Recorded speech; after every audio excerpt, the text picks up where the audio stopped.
Have you ever been in a hurry and felt like the whole world is slowing you down? Slow people, slow service, slow life. It's frustrating, right? But what if the problem isn't the world being slow, but you moving too fast? This is the story of a man who learned patience in a small coffee shop.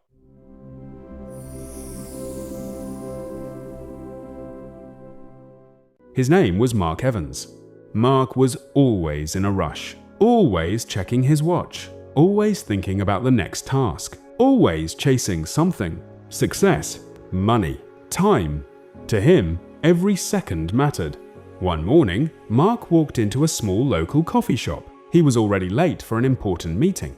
He stepped up to the counter and said quickly, "One coffee, fast please." The barista nodded calmly. But instead of rushing, he moved slowly, carefully, grinding the coffee beans, measuring everything precisely, pouring water with steady hands. Mark sighed loudly. He checked his watch again.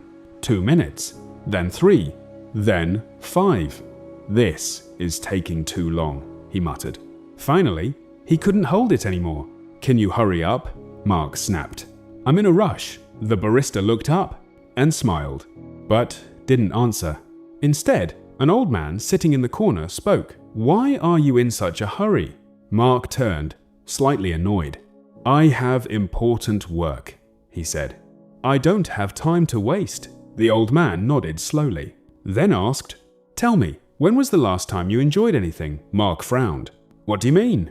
The old man pointed at the coffee being made. "Look at him," he said.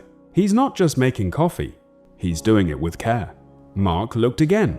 For the first time, he noticed the details: the smell of fresh coffee, the quiet sound of pouring water, the calm atmosphere of the shop. Everything felt slow, but peaceful. The old man continued, "You're not chasing time. You're running away from the present." Mark didn't respond. A few moments later, the coffee was ready. The barista handed it to him gently. Mark took a sip and paused. It tasted different, richer, better. For the first time that day, Mark stopped thinking about the next thing. He just stood there, drinking his coffee. In silence, the old man smiled. "Good things," he said softly, "take time." Mark looked at his watch again. He was late, but somehow, it didn't feel as important anymore.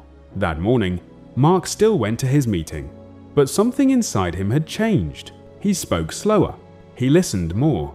And for the first time in a long time, he felt calm. Moral: life is not a race. When you rush everything, you miss everything. Sometimes, slowing down is the fastest way to truly live.